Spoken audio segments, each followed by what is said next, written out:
Hello friends. तो आज मैं अपना अर्ली मॉर्निंग रूटीन आप लोगों के साथ शेयर करने वाली हूँ। तो देखो, टाइम हो गया है 6:06 और सुबह सबसे पहले उठकर मैं एक गिलास गर्म पानी लेती हूँ। ये मुझे बहुत अच्छा लगता है और बहुत फ़ायदेमंद भी होता है। उसके बाद मैं गई बाहर। तो बाहर का वेदर इतना अच्छा था, बिल्कुल भी मन नहीं हो रहा था कि अंदर जाके अभी काम शुरू करूँ। लेकिन 5-7 मिनट बाहर खड़े होने के बाद मैं अंदर चली गई, क्योंकि काम भी तो करना ही था। बट बिल्कुल भी अंदर जाने का मन नहीं था। आप देखें कितने सुंदर, कितना प्यारा मौसम है बाहर।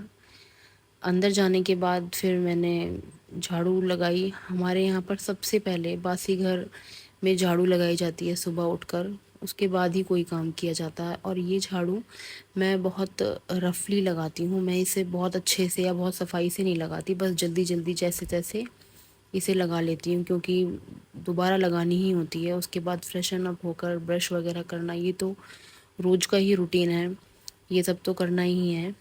उसके बाद मैं कपड़े नहाने के साथ ही धो लेती हूँ, बाद के लिए नहीं छोड़ती। कल हमारे घर श्राद्ध था, इस वजह से कपड़े थोड़े इकट्ठे भी हो गए थे। श्राद्ध वाले दिन हम कपड़े नहीं धोते। उसके बाद कपड़ों को सुखाना वगैरह मैं हाथ के हाथ ही कर देती हूँ, क्योंकि इसका सबसे बड़ा फ़ायदा यही होता है कि हमारा जब तक 12-12:30 बजे तक काम होता है, हमारे कपड़े भी सूख जाते हैं। और उस हिसाब से फिर आप इनको फ़ोल्ड करके रख दो और प्रेस करने वाले कपड़ों को प्रेस करके रख दो, तो ये काम भी हाथ के हाथ निपट जाता है, पूरे दिन के लिए फैला नहीं रहता। तो इसलिए मैं कपड़ों का काम हाथ के हाथ ही सुबह ही करके डाल देती हूँ। कपड़े सुखाने के बाद अगर मुझे लगता है कि हाँ, अभी आर्या नहीं उठी होगी और अभी थोड़ा सा टाइम और लेगी, तो मैं अपना 10-15 मिनट की वॉक नहाने के बाद ही कर पाती हूँ। क्योंकि ऐसा पहले हो चुका है कि आर्या मेरे उठने से पहले, मेरे नहाने से पहले ही उठ जाती है। फिर मुझे कपड़े धोना और नहाना बहुत बहुत मुश्किल हो जाता है, बहुत परेशान कर देती है, बहुत देर हो जाती है मुझे ये सब करने में। इसलिए मैं बाद में ही टहलती हूँ। उसके बाद मैं रसोई में जाती हूँ। रसोई में जाने के बाद मैं अपना जो भी रात के धुले हुए बर्तन होते हैं उन्हें उनकी जगह पे सेट कर देती हूँ, क्योंकि अगर ऐसा नहीं करूँ तो नाश्ता वगैरह बनाने में जो बर्तनों की ज़रूरत होती है वो फिर ढूंढने पड़ते हैं उस बास्केट में से। इसलिए अपना उन्हें पहले ही अरेंज कर दो जहाँ रखने होते हैं, तो नाश्ता बनाने में बहुत इजी रहता है, बर्तनों को ढूंढना नहीं पड़ता। तो इसलिए मैं उन बर्तनों को उनकी जगह पर ही सेट कर देती हूँ।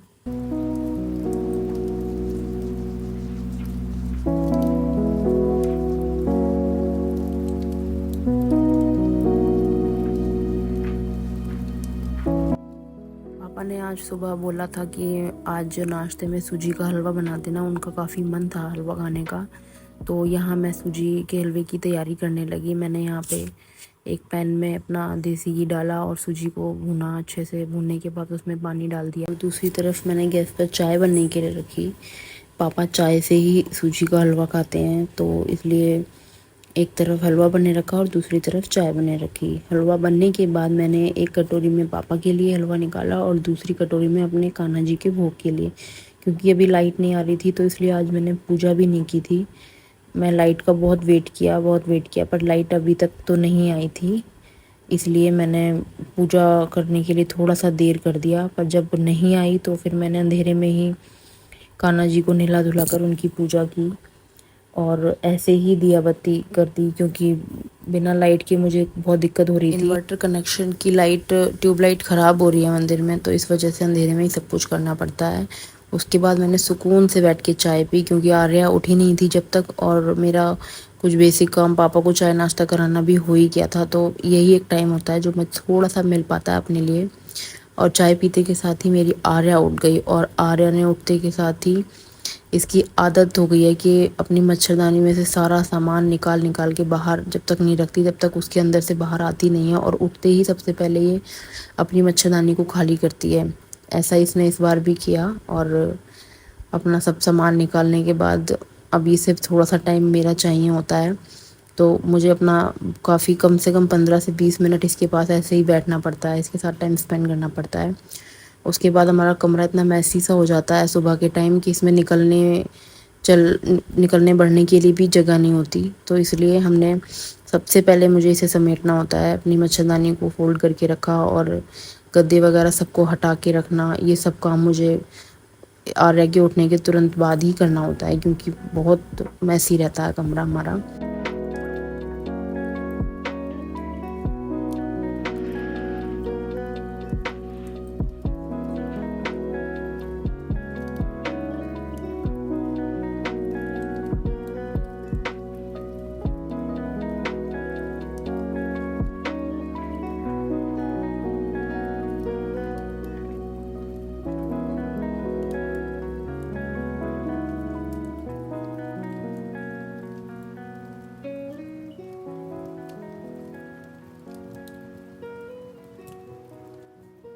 आर्या के सारे सॉफ्ट टॉयज़ मैं बेड के और दीवार के बीच में लगा के रखती हूँ, क्योंकि आर्या इतनी शैतान है कि जो गैप होता है इन दोनों के बीच में, गद्दे में और दीवार के बीच में, उसमें सारे अपने टॉयज़, टीवी का रिमोट, एसी का रिमोट, सब कुछ बेड के और दीवार के बीच में डाल देती है। और उसकी वजह से मुझे सारा बेड बार बार खिसकाना पड़ता है, जो बहुत भारी है। तो इसके जितने भी सॉफ्ट टॉय हैं वो सारे मैं दीवार के और बेड के बीच में जो गैप है उसमें डाल देती हूँ, तो ये गिरा नहीं पाती।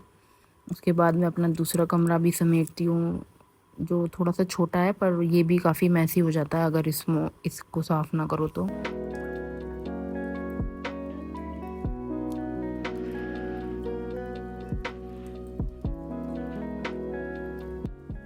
ये मेरे पापा का रूम है, और पापा के रूम की सफाई मैं तभी बहुत अच्छे से कर पाती हूँ जब पापा रूम में नहीं होते हैं।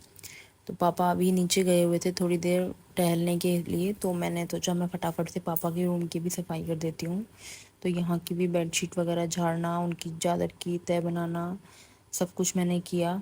और यहाँ पे भी देखो आर्या कैसे पीछे पीछे घूमती रहती है। ये लड़की बिल्कुल भी मुझे अकेला नहीं छोड़ती, जो काम मुझे करना है मेरे साथ साथ घूमती रहती है। बिल्कुल भी कोई टीवी देखना कुछ नहीं करती। मैं झाड़ू लगाती हूँ तो भी आगे पीछे ही घूमती रहेगी।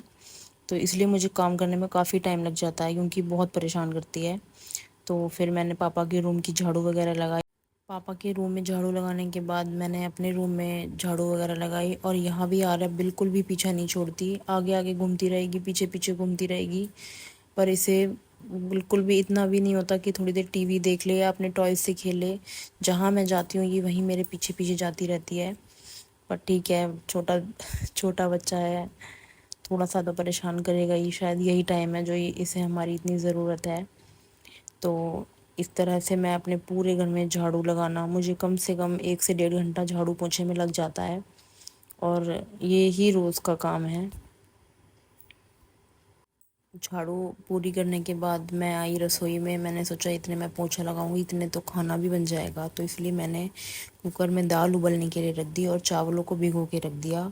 हाथ के हाथ मैंने आटा भी लगा के रख दिया, क्योंकि उसमें भी फिर काफ़ी टाइम हो जाता है। और कल एकादशी का फास्ट था तो कुछ भूख भी लगने लगी थी, इसलिए मैंने खाने का काम भी जल्दी निपटाया। और जो छोटे मोटे बर्तन पड़े थे वो भी मैंने हाथ के हाथ धो के रखे, क्योंकि फिर खाने के बाद बहुत सारे बर्तन और हो जाते हैं तो उसमें भी बहुत टाइम लग जाता है। इसलिए मैं कोशिश करती हूँ कि जो बर्तन थोड़े से भी इकट्ठे ना होने दूँ, जब रसोई में जाऊँ तभी उन्हें धो के रख देती हूँ, तो बहुत ज़्यादा बर्तन नहीं होते हैं फिर, और काम करने में भी बहुत आसानी रहती है। रसोई में बार बार जाओ और बर्तन दिखना मुझे ज़्यादा पसंद नहीं है, इसलिए मैं उन्हें हाथ के हाथ ही धोती रहती हूँ। जितने होते हैं उन्हें हाथ के हाथ निपटाती रहती हूँ। और यहाँ फिर आर्या ने मेरे पैरों में खड़े होकर रोना शुरू कर दिया था, तो इसलिए भी मैं थोड़ा जल्दी कर रही थी, क्योंकि अब ये बार बार गोद के लिए कह रही थी मुझे। तो इसलिए मैंने बर्तन धोकर फटाफट से इसे थोड़ी देर अपने गोद में बिठाया, इसके साथ थोड़ा टाइम स्पेंड किया। ये चुप हो गई और इसको भूख भी लगने लगी थी, तो इसे मैंने थोड़ा दूध वगैरह भी पिलाया और इसके साथ थोड़ा टीवी वगैरह देखा, तो उसका मूड थोड़ा फ्रेश हो गया। जब ये चुप हो जाती है और उसका मूड फ्रेश हो जाता है तो ये काम करने में भी थोड़ा मुझे कम परेशान करती है, नहीं तो बहुत बहुत देर कर देती है काम करने में। इसलिए मैंने फटाफट से पोंछा भी लगाना शुरू किया, और जब पोंछा लगाने में भी मुझे काफ़ी टाइम लग जाता है।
पोछा पूरा करने के बाद मैं गई रसोई में और मैंने अरहर की दाल बनाई थी, जिसमें मैंने बाद में छौंक लगाने के लिए रखा।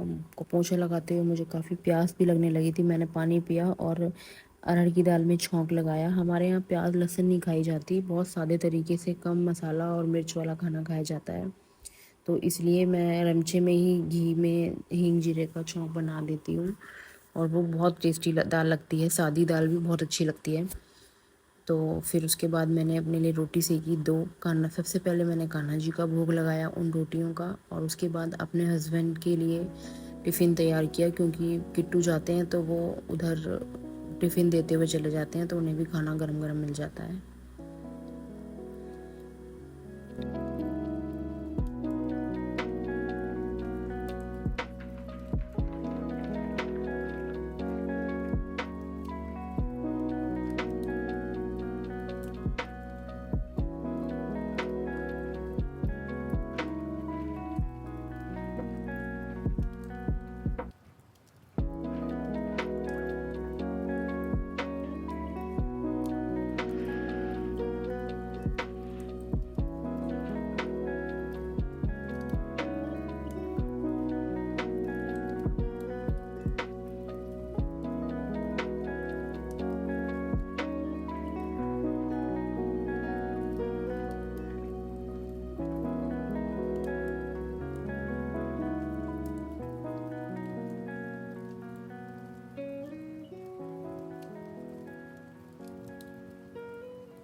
और टिफ़िन देने के बाद ये देखो आप मेरी किचन का हाल फिर से, मतलब ये हाल किचन का जब हो जाता है जब मैं हाथ के हाथ बर्तन धो के रखती रहती हूँ, हाथ के हाथ सामान ऊपर उनकी जगह पे रखती रहती हूँ, तब इतना बुरा हाल हो जाता है रसोई का। पर ठीक है, वो शायद बनी ही फैलने के लिए है, बर्तन बने ही सिंक में जाने के लिए हैं। तो इसलिए अभी पापा ने खाना नहीं खाया था, क्योंकि पापा ने हलवा खा लिया था तो उन्हें भूख नहीं थी। तो पापा सबसे देर से खाना खाते हैं हमारे यहाँ पे। तो और जब पापा खाना खा लेते हैं उसके बाद ही सारा काम ख़त्म होता है रसोई का।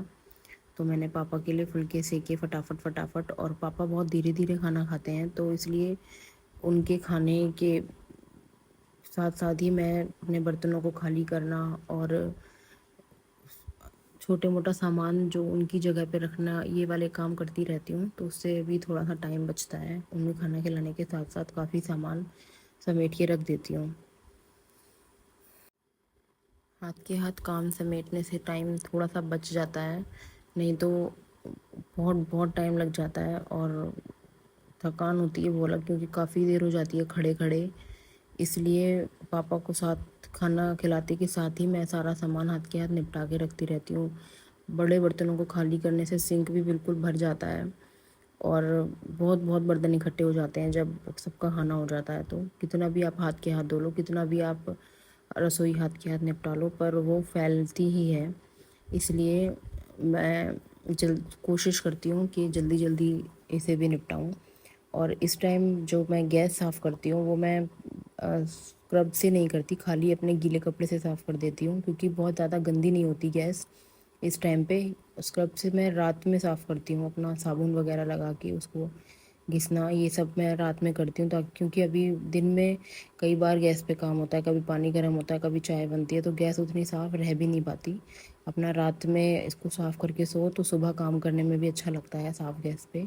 इसलिए मैं दिन में ऐसे अच्छे से साफ़ नहीं करती, बस ऐसे ही गीले कपड़े से साफ़ कर देती हूँ।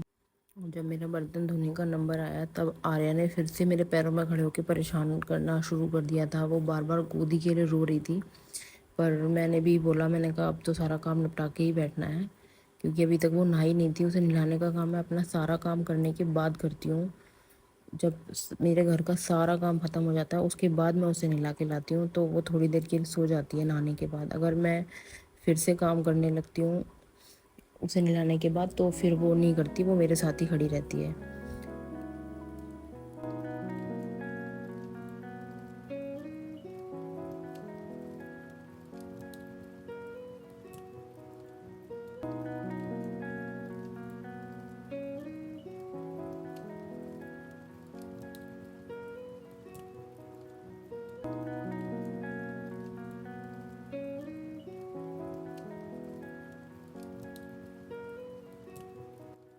बर्तन धोने के बाद मैं गई छत पे। बहुत तेज़ धूप थी, बहुत गर्मी थी छत पर, और कपड़े भी सारे अच्छे से सूख गए थे मेरे।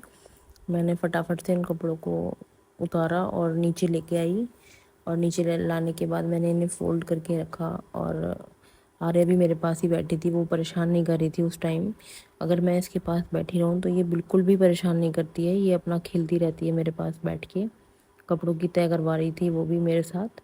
तो जो कपड़े मुझे तय करने वाले थे वो मैंने तय करके रखे, और इनकी अपने हस्बैंड की ड्रेस पे मैंने प्रेस करके रखी।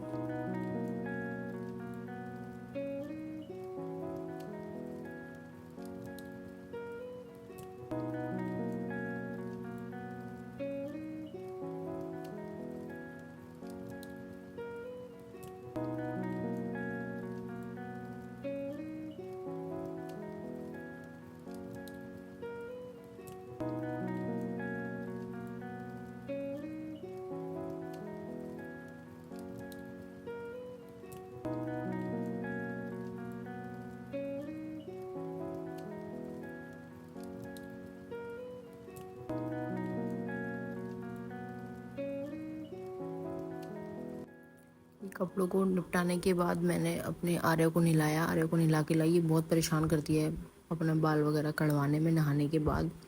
फिर इसे मैंने हटा के अपने हस्बैंड के कपड़ों पे प्रेस किया और उन्हें उठा के रखा।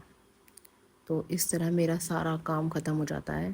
प्रेस करना मेरा आखिरी काम रहता है दिन के कामों में। उसके बाद मैं आर्या के साथ थोड़ी देर लेट जाती हूँ। मुझे हालांकि दोपहर में नींद नहीं आती है, पर हाँ, आर्या को सुलाने के लिए मुझे इसके साथ ज़रूर लेटना पड़ता है। तो इस तरह मेरा काम ख़त्म हो जाता है दोपहर का। उसके बाद थोड़ा सा मुझे रेस्ट मिल जाता है। फिर अपना 2-3 बजे से मैं चाय वगैरह में लग जाती हूँ। पापा चाय पीते हैं हमारे यहाँ 3 बजे, उनका टाइम है एक चाय पीने का। तो आपको ये वीडियो कैसी लगी आप प्लीज़ ज़रूर बताना, क्योंकि ये वीडियो मेरी पहली पर्सनल वीडियो है, पर्सनल ब्लॉग है जो मैंने आप लोगों के साथ शेयर किया है, और इस वीडियो को बनाने में मुझे बहुत बहुत मेहनत लगी है। तो फ्रेंड्स, आज का फाइनली मेरा सारा काम ख़त्म हुआ, और आप टाइम देख सकते हैं क्या हो रहा है। 12:46 तक मेरा काम कंप्लीट हुआ, और ये आर्या ने फिर से काम फैलाना शुरू कर दिया। अब बच्चे के साथ ऐसे ही लगा रहेगा। तो मिलते हैं नेक्स्ट ब्लॉग में। Bye bye.